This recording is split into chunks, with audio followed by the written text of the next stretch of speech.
Asalaamu calaykum waraxmat ullaahi wabarakaatu. Isu soo noqod wanaagsan daawadayaal, waa Ustaad Cabdirasaaq Yacquub Channel. Weli waxaynu ku dhex jirnaa barashada computer Windows. Maanta waxaynu qaadanaynaa sida loo soo muujiyo themiska mise iconada kaa qarsoon. Tusaale, hadda shaashada markaynu fiirino waxaa ka maqan sheeyaal muhiim ah oo aan mar walba u baahanayno, sida PC-gii oo kale ama Explorer-kii, File Explorer, ama My Computer, cidba say u taqaano. Wuu maqan yahay. Waxaa maqan control panel-kii kuma jiro halkan. Aan u jeedno, aynu soo dhaweysano.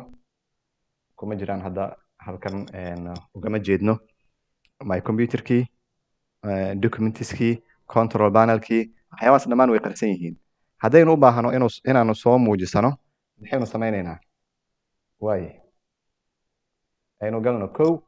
Waxaad right click ku dhahaysaa banaanka shaashada halkan ayaad right click ku riixaysaa. Right click markaad riixdo waxaad dooranaysaa personalize. Personalize markaad doorato halkan waxaad ka dooranaysaa themes. Halkan waxaynu ka dooranaynaa themes. Themes markaad doorato qaybta hoose waxaad tegaysaa desktop icons. Waxa hadda naga maqan waa iconadii My Computer iyo waxyaabahaas iyo My Documents. Desktop icons ayaad dooranaysaa. Markaad doorato inta qarsoon waa computer, user files oo My Documents iyo control panel. Kulli sax ayaad saaraysaa. Computer sax ayaan saaray, user files sax ayaan saaray, control panelna sax ayaan saaray.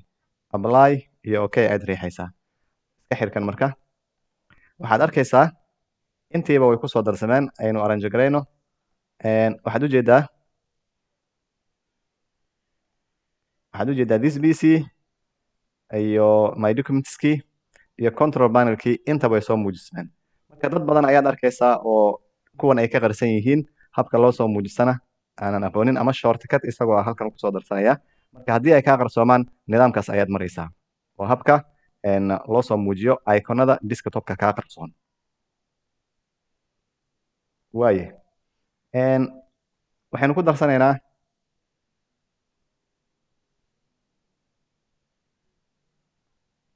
waxaan kaloo baranaynaa habka display-ga shaashada loo bedelo.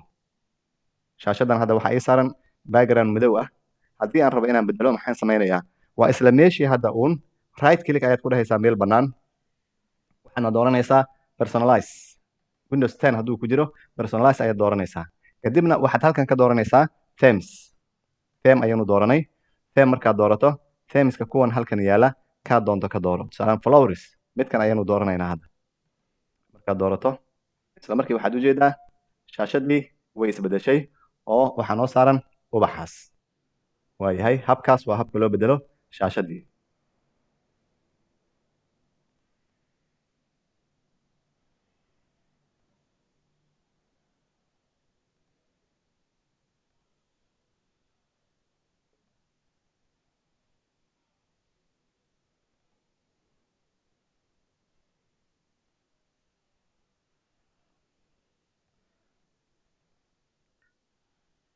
Waayahay.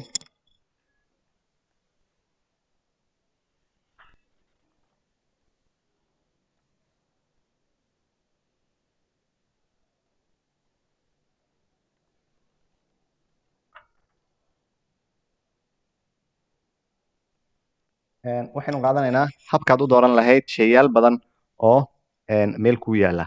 Tusaale ahaan hadda waxaan furanayaa folderkan.